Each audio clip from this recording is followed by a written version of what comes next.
Let me tell you about the most ridiculous, improbable, and downright annoying turn of events in my 37 cycles as senior combat instructor at the Galactic Defense Academy. I, Krax, have trained the finest tactical minds from 17 star systems. My graduates command fleets, lead special operations, and shape interstellar security policy.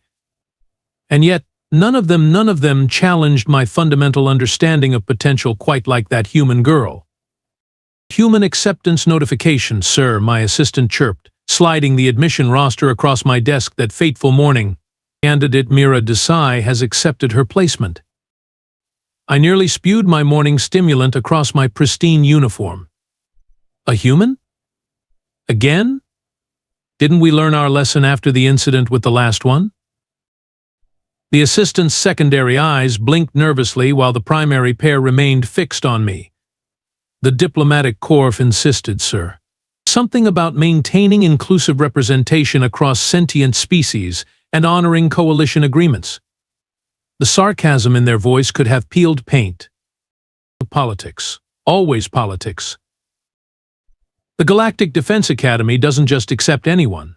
Our training produces the elite tactical commanders who coordinate our united defense forces. We select for intelligence, physical capability, strategic thinking, and leadership potential.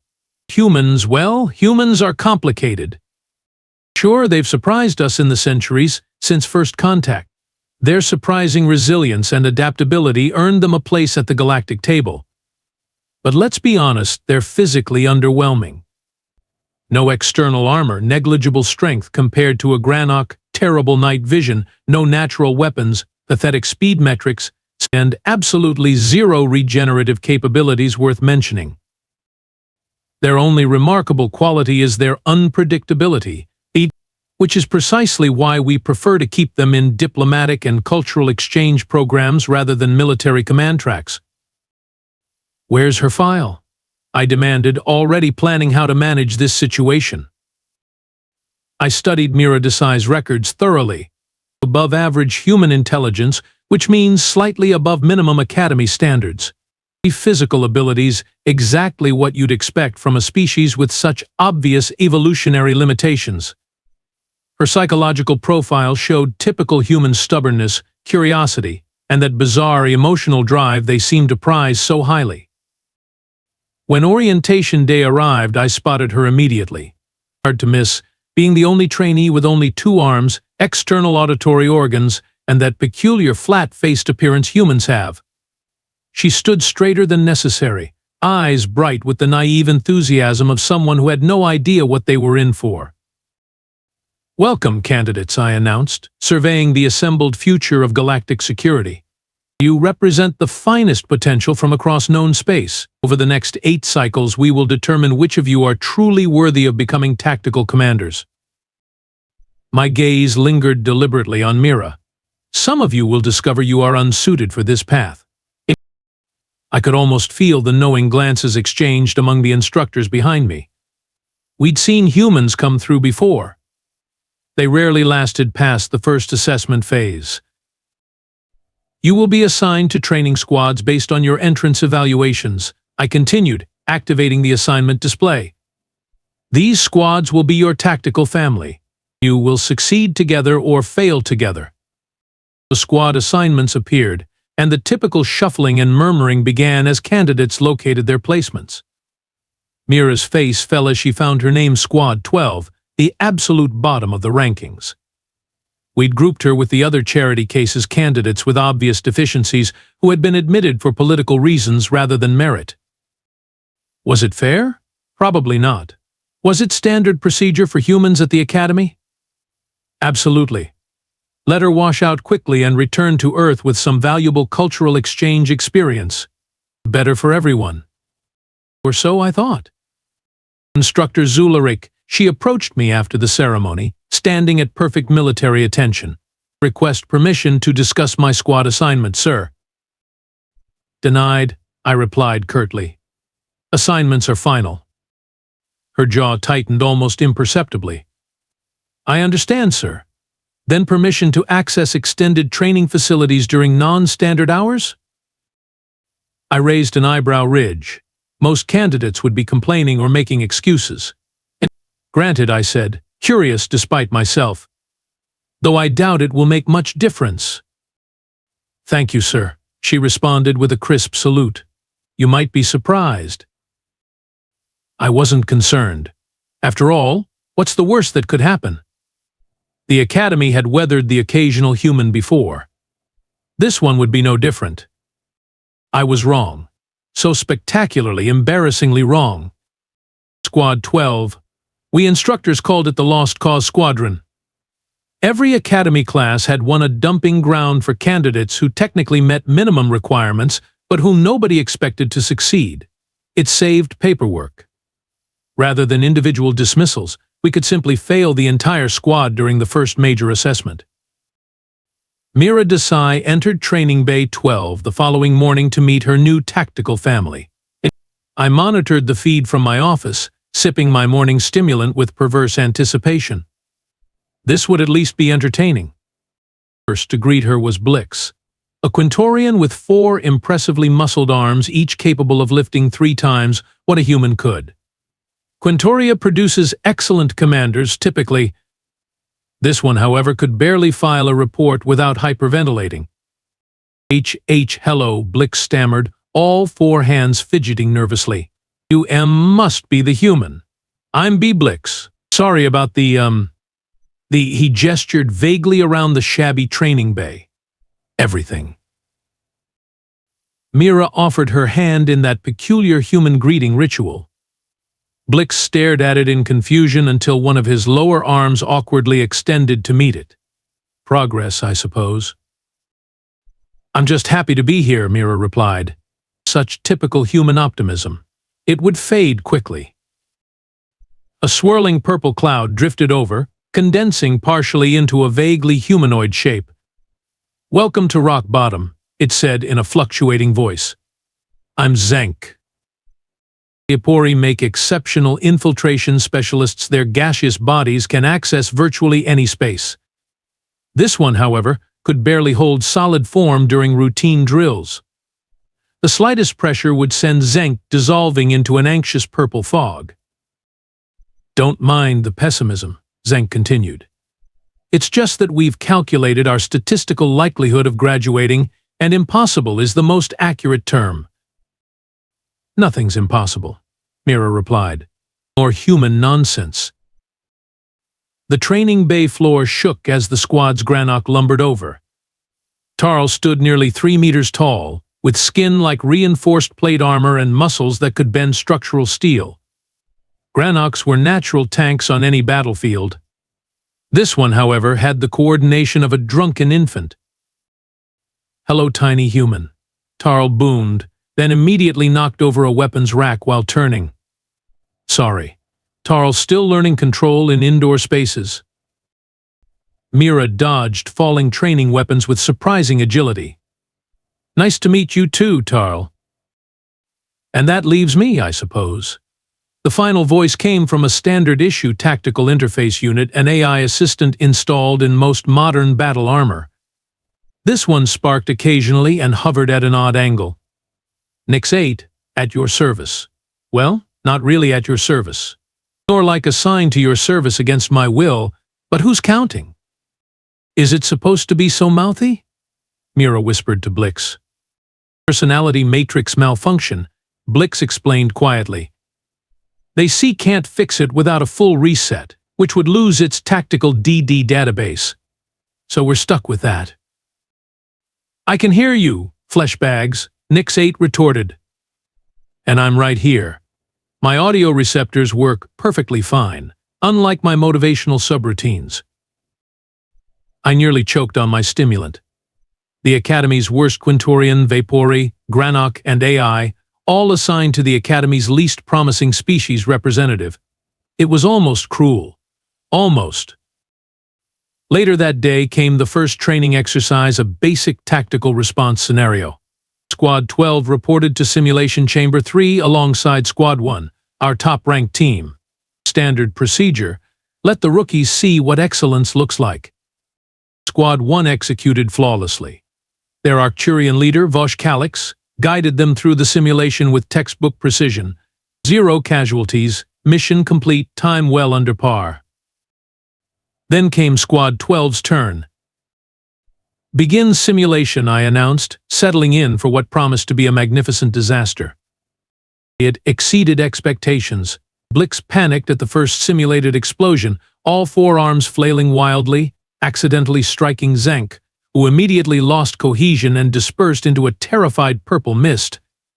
Tarl attempted to follow Mira's hasty commands but crashed through a holographic wall that was supposed to represent an impenetrable barrier. Nix 8 provided running commentary the entire time. "Oh yes, brilliant strategy. Just broadcast our position to every enemy within 50 kilometers. The AI snarked when Tarl's blundering triggered the alarm system. "Perhaps we should just send them our coordinates directly? Save everyone some time?" The simulation ended with the entire squad eliminated in record time. Even I felt a twinge of discomfort at the brutal efficiency with which the program dispatched them. The other squads didn't bother hiding their amusement. Voshkalik slow clapped as Squad 12 exited the simulation chamber. "Historical achievement," he sneered. "I don't think anyone's ever failed that badly before. Perhaps you should consider careers in waste reclamation?" I expected tears from the human. Their water-leaking emotional displays were well documented. Instead, I saw something far more interesting, that peculiar expression humans get when they're absolutely furious but maintaining control. Fascinating creatures, really. "Wreck Bay. 20 minutes," she told her dejected squad mates. "This isn't over." Yes, I thought, it absolutely is. But her delusion was almost admirable. I've always believed the first week separates the graduates from the washouts. By day 3, Squad 12 should have been showing signs of collapse, recriminations, infighting, requests for transfers. Instead, something peculiar was happening. The human had commandeered an unused storage room near their dormitory and converted it into an improvised meeting space. Security footage showed Squad 12 spending their free hours there rather than in the recreation facilities. Curious, I overrode the privacy protocols to listen in. For academic purposes, of course. "This isn't working," Mira stated bluntly. "But I don't think it's because we're bad. I think it's because they're training us wrong." A bold claim from a species with barely 2 centuries of interstellar experience. What do you mean?" Blix asked, his 4 hands anxiously reorganizing the room's sparse furniture for the 3rd time. "Stop that," Mira said, pointing at his hands. Blix immediately froze, all 4 appendages suspended mid-motion. "Actually, wait. Don't stop. Keep going, but pay attention to what you're doing." For the next 10 minutes, she had Blix arrange and rearrange furniture with increasing complexity. The more intricate the task became, the less he stammered. By the end, he had constructed an impressively balanced tower of chairs and tables. "Did you notice?" she asked. "No anxiety when you're focused on precision work. Your problem isn't your nerves, it's that they're giving you broad, vague objectives instead of detailed tasks." Blix looked at his hands as if seeing them for the first time. You're right. I never realized." The next day, she cornered Zenk after another embarrassing training failure. The Vapory had dissolved into mist during a simple perimeter defense exercise. "Everyone keeps trying to force you to maintain humanoid form," Mira observed. "Why?" "Standard protocol," Zenk's voice emanated from the purple haze. "All trainees must maintain combat-ready form during exercises. But your natural form is combat-ready just for different combat. Watch this." Mira picked up a training drone and activated it. "I'm programming this to detect any physical presence. Try to approach it without triggering the alarm." As a gas, Zenk could thin out to near imperceptibility. The Vapory stretched into a barely visible wisp, slipped past the drone's sensors, and reformed on the other side. "Perfect infiltration," Mira said. The Academy is trying to make you fight like a solid being when your strength is being not solid. With Tarl, her discovery came during meal period. The massive Granok had knocked over his nutrient tray, spilling its contents across the dining hall. As cleaning drones swarmed in, Mira noticed something odd. "Tarl, what was on my tray?" she asked suddenly. "Protein cube section 3, vegetable matter section 1, hydration liquid section 4, stimulant beverage section 2, he recited instantly. Dessert portion uneaten. "And Blix's tray?" Tarl proceeded to describe, in perfect detail, the contents of every tray at their table. When questioned further, he recalled the exact contents of every meal they'd had since arriving at the Academy. "Eidetic memory," Mira murmured. "You remember everything you see." "Tarl not smart, though," the Granok rumbled sadly. "No, you're plenty smart," Mira corrected. "You just process differently. You need time to analyze, but once you do, you never forget." The most surprising discovery came with Nix 8. During a tactical planning session, the AI kept suggesting bizarre alternatives to standard procedures. "That's completely against protocol," Blix pointed out when Nix 8 proposed using environmental systems to create a diversion. "Protocol is for functioning units," the AI retorted. "My glitches free me from your biological obsession with following rules. The rules are more like suggestions with consequences." Mira's eyes widened. "You're not malfunctioning, you're thinking creatively. The protocol constraints in your programming are damaged, which means you can see options others can't." "Congratulations on your stunning analysis of my broken state," Nix 8 replied sarcastically. "Would you like a medal for diagnosing the obvious?" "No," Mira grinned, "but I'd like a tactical advisor who can think outside standard parameters." I watched with growing fascination as Mira developed specialized training regimens for each squad member. Blix practiced micromanagement of complex systems. Zank trained in stealth and reconnaissance, emphasizing gaseous infiltration rather than solid combat. Tarl worked on information processing, using his perfect memory to analyze battlefield conditions. Nix 8 was tasked with generating unconventional tactical options for every scenario. The human herself trained relentlessly in all disciplines, pushing her limited physiology to compensate for what she lacked in natural advantages.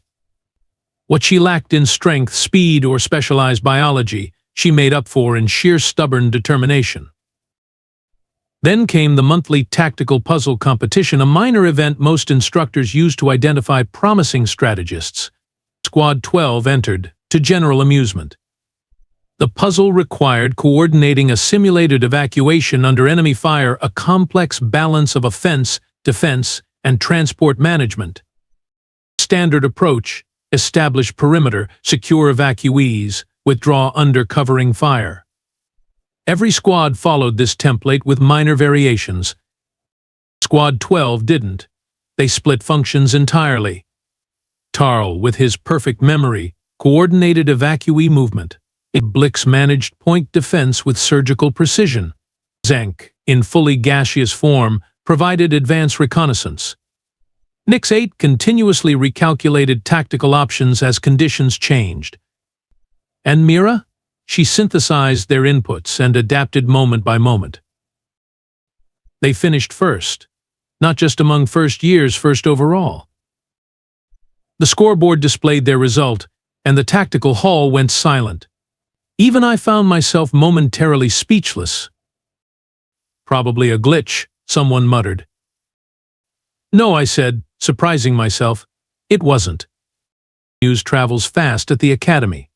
By morning meal the following day, every instructor and trainee knew about Squad 12's surprise victory. Most dismissed it as a fluke.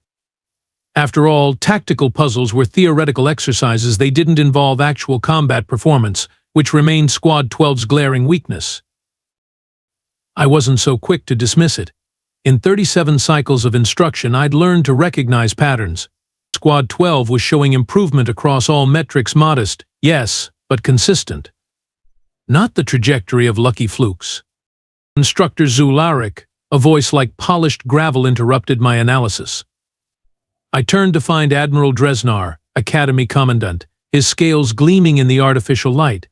6 decorated combat tours, 3 major battle citations, and a reputation for spotting talent had earned him the highest military education post in the coalition. Admiral, I acknowledged with appropriate deference. What brings you to the first-year training wing? Squad 12, he replied bluntly. Their performance graph caught my attention during morning review. Unusual trajectory. I nodded. The human seems to have implemented some unconventional training methods. The human, he repeated, mandibles clicking thoughtfully. Always the humans, disrupting established patterns. Send me their complete files, original assessments, and current progress. Of course, Admiral. Though I should note that while their tactical scores have improved, their combat performance remains substandard. I'll judge that for myself, he replied, stalking away with the unnerving grace that made Narvoshian commanders so feared on the battlefield. The Admiral's interest did not go unnoticed. By afternoon, several senior instructors had coincidentally observed Squad 12's training sessions. The squad, unaware of their growing audience, continued their peculiar methods. Not everyone appreciated their rise. Bosch Calix, the Arcturian leader of Squad 1, watched them with growing contempt. Top of every assessment since orientation, Bosch represented the Academy's ideal brilliant tactical mind, superior physical abilities, natural leadership qualities. He'd been practically guaranteed command track until Squad 12's puzzling success had diverted attention from his achievements. Such unusual training methods, he remarked loudly while passing their practice area. Very primitive. Very human. Mira ignored the bait, continuing to guide her squad through their specialized drills.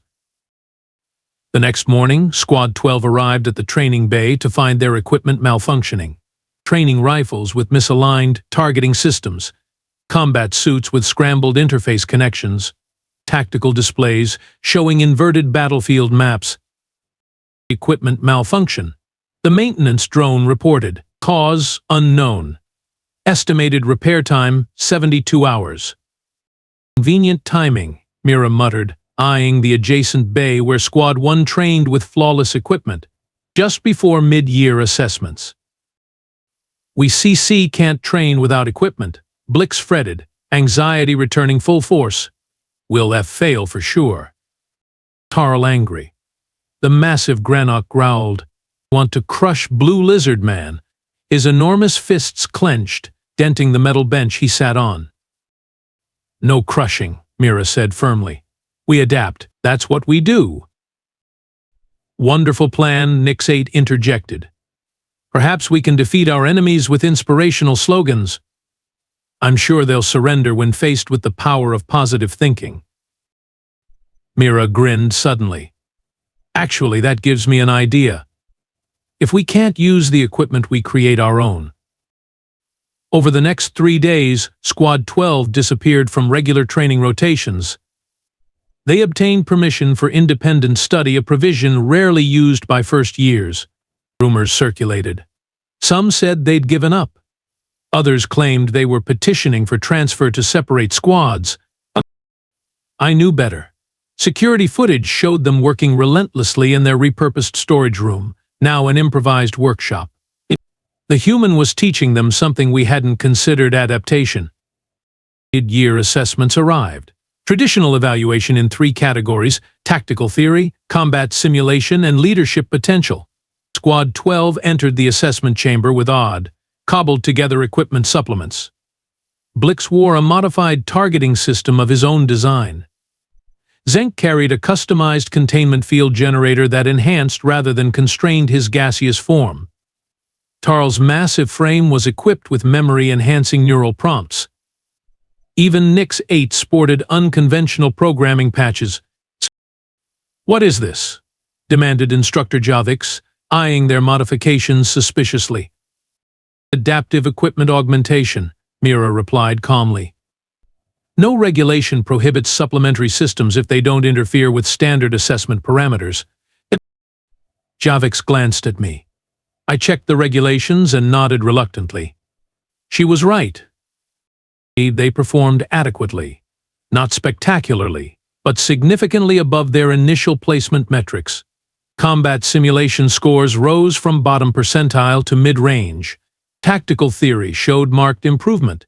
The leadership assessment revealed surprising cohesion. The ranking board updated that evening. Squad 12, now precisely in the middle of the pack. Academy politics erupted immediately. Half the instructors praised their ingenuity, citing their improvement as evidence of the Academy's successful training methods. The other half condemned their unorthodox approach, arguing it undermined standardized evaluation. Admiral Desai remained conspicuously silent, observing. The human's influence is problematic, Instructor Javix argued during staff evaluation. Their methods bypass fundamental training principles. Their methods address individual learning differences, countered Instructor Mira. Exactly what we claim to value in theory but rarely implement in practice. I found myself in the uncomfortable position of defending a squad I'd initially dismissed. Results speak louder than methods, I said finally, and their results are undeniable. The debate raged on, but one thing was clear: Squad 12 could no longer be ignored. Ascension. Academy trainees and instructors. Admiral Desai's voice boomed through the assembly hall. The annual Galactic Defense Trials begin in exactly 14 standard days. A ripple of excitement passed through the gathered ranks. The trials represented the pinnacle of Academy testing, a multi-stage competition designed to simulate actual combat command conditions. A successful performance virtually guaranteed prestigious postings upon graduation. This year's trials will consist of 3 phases, the Admiral continued. First, battlefield navigation and survival. Second, intelligence gathering and analysis. Finally, strategic deployment against hostile forces. Squads will be eliminated after each phase until only the top 4 remain for final assessment. I watched Squad 12's reaction from my position on the instructor platform. The human showed no visible reaction. Her misfit teammates exchanged nervous glances but maintained reasonable composure, certainly from the jittery collection of rejects they'd been at orientation. Preparation materials are now available on your tactical displays, Admiral Desai concluded. May your training serve you well. The assembly dispersed amid excited chatter. Galactic and his elite Squad 1 members made a point of passing directly by Squad 12. Don't feel bad when you're eliminated in the first round, Vosh sneered. Some species simply aren't designed for galactic-level warfare. Consider it natural selection. Thanks for the concern, Mira replied with exaggerated politeness. Always nice when the obsolete technological approaches offer advice to the innovators. Vosh's scales darkened with anger, the Arcturian equivalent of a flush. We'll see who's obsolete when your pathetic collection of misfits is eliminated on day 1. Tarl, not like Blue Man, the massive Granok rumbled. Extraordinary comeback, Nix 8 commented dryly. Your rhetorical skills continue to astound and delight. I expected the human to reprimand the AI for insubordination. Instead, she laughed, a strange barking sound that humans produce to indicate amusement. Curious species. In the days leading up to the trials, I found myself observing Squad 12's preparations with increasing interest. Rather than the standard approach of drilling on previous year's scenarios, they developed what Mira called adaptive response protocols, essentially a methodology for real-time tactical improvisation. Completely contrary to established military doctrine, which emphasized rehearsed responses to anticipated situations. You can't prepare for every scenario, I overheard her explaining. So instead, we prepare to be unprepared. Nonsensical human logic. Yet something about it nagged at my tactical instincts. The first day of trials arrived. Phase 1, battlefield navigation and survival. 20 squads entered the massive environmental simulation chamber, a shifting landscape of hazardous terrain, hostile wildlife, and automated defense systems. The objective: reach the extraction point with all squad members intact within the time limit. Standard approach: identify the safest route, move as a consolidated unit, establish defensive positions at regular intervals. Most squads followed this template with minor variations suited to their species' natural advantages. Squad 12 didn't. They split into components, utilizing each member's unique abilities. Zank, in fully gaseous form, scouted hundreds of meters ahead, identifying hazards and opportunities invisible to solid beings. Lix, with his four-armed dexterity, managed their equipment with astonishing efficiency, reconfiguring gear on the fly to address emerging threats. Tarl carried their heaviest equipment while simultaneously serving as a mobile database, his perfect memory recalling terrain features and patrol patterns. Nix 8 continuously calculated probability matrices, identifying non-obvious tactical options. And Mira? She coordinated it all, making rapid adjustments based on incoming information, exploiting openings that appeared and disappeared in seconds. "What are they doing?" Instructor Krax demanded as we monitored their progress. "That formation makes no tactical sense." "It's not a formation," I realized aloud. "It's a process." Their approach confused not just the instructors but the other squads as well. Twice, Squad 12 deliberately triggered defensive systems in ways that impacted pursuing competitors. When Squad 3 attempted to follow their path, they found themselves facing completely different conditions. Squad 12 had somehow reconfigured the terrain behind them. "That's not possible," Krax insisted. "The simulation parameters don't allow for environmental manipulation." "They're not manipulating the environment," Admiral Desai said, appearing suddenly behind us. "They're manipulating the simulation's response algorithms by feeding it contradictory input data." His mandibles clicked in what I recognized as amusement. Quite innovative. Squad 12 finished third behind Squad 1 and Squad 7, but comfortably ahead of all others. 10 squads were eliminated entirely. Phase 2, Intelligence Gathering and Analysis. Squads were presented with fragmented data sources containing hidden information about a fictional insurgent network. Success required extracting actionable intelligence from massive data noise. Again, Squad 12 employed their specialized approach. Tarl absorbed raw data at astonishing rates, his perfect memory storing everything for later reference.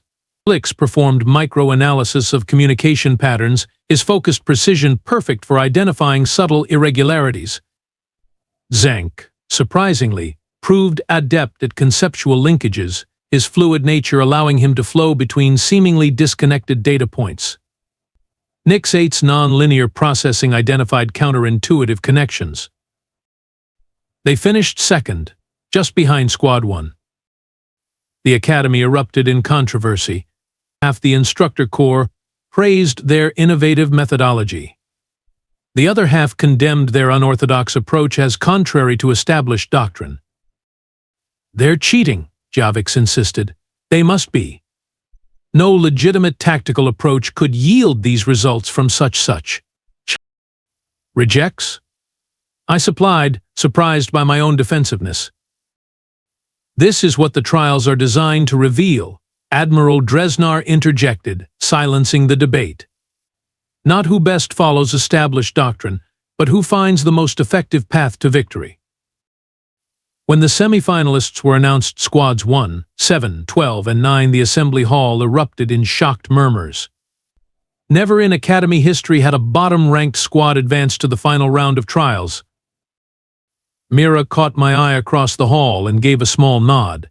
Not arrogant, not triumphant, simply acknowledging that she had understood something fundamental that we had missed. Humans. Endlessly confounding. Final phase of the trials, strategic deployment. A full-scale combat simulation pitting semi-finalist squads directly against each other, and a winner takes all confrontation.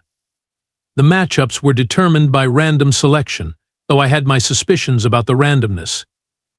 When Squad 12 drew Squad 1 as their opponents, Admiral Desai's mandibles twitched ever so slightly during the announcement, a sure sign of Narvosian amusement. The simulation arena was massive, a recreation of the infamous Battle of Kaldor Prime, complete with unstable atmospheric conditions, restricted communication zones, and treacherous terrain. Squad leaders received their briefings separately, secure the central command node while preventing the opposing squad from doing the same. I was assigned to monitor the technical parameters of the simulation. Purely coincidental, I'm sure. Commence final trial, Admiral Dresnar announced. May strategic excellence prevail. The squads deployed to opposite sides of the simulated battlefield. Squad 1 moved with textbook precision, Vosh directing his elite team with the confidence of someone who had studied every aspect of the scenario. Their approach was methodical, controlled, and exactly what our training doctrines prescribed. Squad 12 started conventionally enough, moving toward the objective along one of the standard approach vectors. 30 minutes in, everything changed. "Sir," my technical assistant called. "I'm detecting an anomaly in Squad 12's tactical interfaces." I reviewed the diagnostic display. Someone had introduced a subtle malfunction into their communication system, not enough to disable it completely, but sufficient to introduce critical delays and occasional data corruption. The signature matched similar equipment malfunctions they'd experienced before the mid-year assessments. "Should we pause the simulation?" the assistant asked. I hesitated, watching Squad 12's movements. "No, let's see how they respond." Mira had already noticed the sabotage. I watched her gather her squad in a defensive formation, quickly examining their equipment. Rather than reporting the tampering which would have triggered an investigation but also a restart, costing valuable time, she made a decision that left me speechless. "They're leaning into the malfunction," I murmured in disbelief. Instead of fighting the communication disruption, Squad 12 deliberately amplified it, broadcasting contradictory tactical data across all channels. To any monitoring system, including Squad 1's intelligence gathering subroutines, they appeared to be in complete disarray, their movements random and uncoordinated. "What are they doing?" Instructor Krax demanded, joining me at the monitoring station. "Creating chaos," I replied, beginning to understand. "A controlled chaos." Vosh's squad, intercepting the seemingly garbled communications, adjusted their approach to exploit what they perceived as Squad 12's imminent collapse. They committed fully to a direct assault on what their intelligence indicated was a disorganized opponent.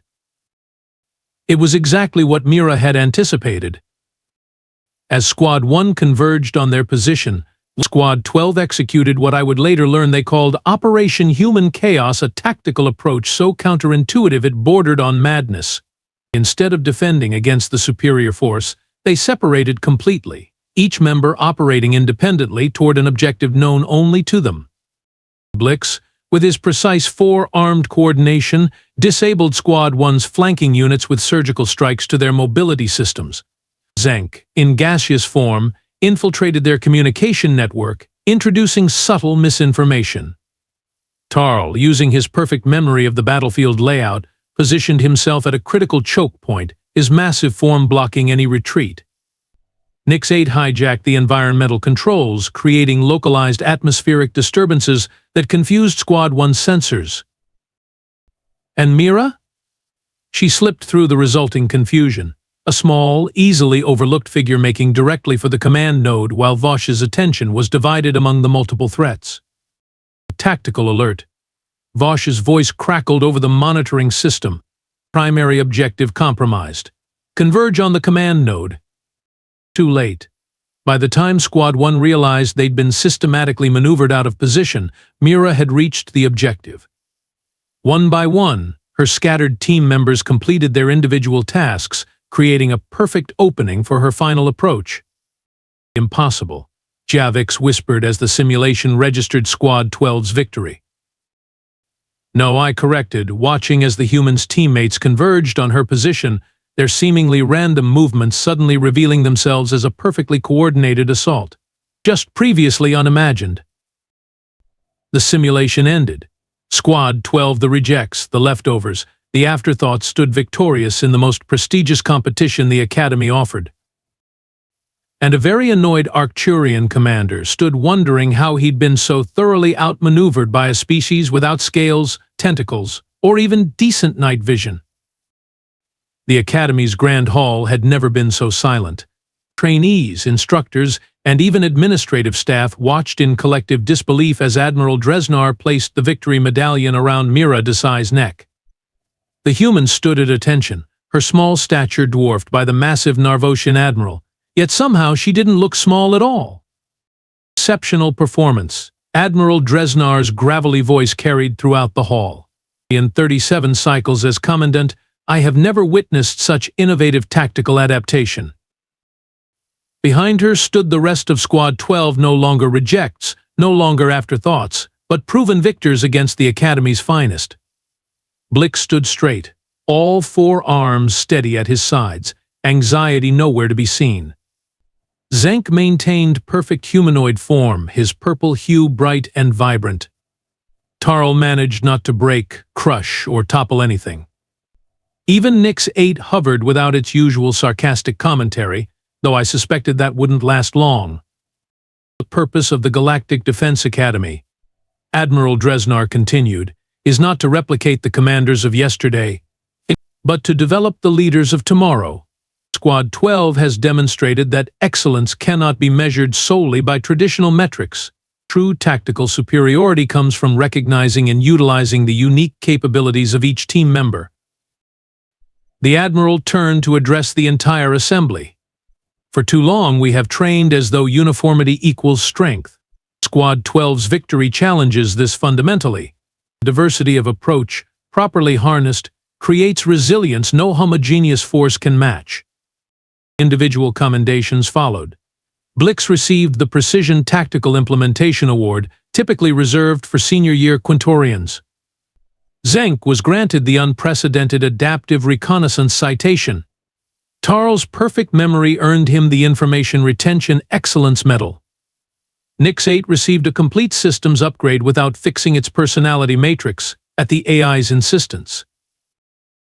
And Mira? She received the highest honor available to first-year trainees, the Commandant's Strategic Innovation Award. Only 6 had been awarded in the Academy's entire history. As the ceremony concluded, I found myself approaching Squad 12. 37 cycles of instruction had taught me many things, but humility had never been among them. Until now. Instructor Zularic, Mira acknowledged me with perfect military courtesy. Trainee Desai, I replied. I believe I owe you an apology. She tilted her head questioningly. I made assumptions about your capabilities based on species rather than individual merit. My error was significant. No apology needed, sir, she replied. Humans are used to being underestimated. We've made it something of an advantage. Indeed, I conceded. A most effective tactical approach. Permission to speak freely, sir? She asked. I nodded. The problem wasn't seeing humans as different, she said. The problem was seeing difference as weakness. Every species has limitations and strengths. Victory belongs to whoever best utilizes both. Simple wisdom, yet it had eluded our supposedly advanced tactical instruction for generations. 8 standard months later, I stood on the graduation platform as Squad 12 completed their first year, their rankings now among the highest in Academy history. More importantly, their methods had spread. Other squads had begun implementing specialized training regimens, focusing on individual strengths rather than standardized performance metrics. Admiral Dresnar had ordered a complete overhaul of the training curriculum, with Mira's specialized development techniques as the new foundation. I'd been assigned to lead the implementation team, a recognition of my close observation of Squad 12's rise, though we both knew I'd been more impediment than facilitator. Did you ever expect this outcome? Admiral Dresnar asked as we watched the first-year closing ceremony. Never, I admitted. I was certain she would wash out within the first assessment phase. Humans, he chuckled, mandibles clicking. the only species capable of being simultaneously the most terrifying and inspiring beings in the galaxy. I had to agree. In one academic cycle, a single human had upended decades of established military doctrine, transformed our understanding of tactical development, and rebuilt a collection of rejects into the Academy's most effective team. And the most unsettling part? According to Mira, she had only done what any human would do when backed into a corner: adapt, improvise, and overcome. If this was what one human could accomplish with a squad of Academy misfits, I shuddered to think what their species might achieve when they finally decided to take their place as full partners in galactic security. We might need to rethink our entire approach to interspecies relations. Again, humans. They'll be the death of established doctrine yet.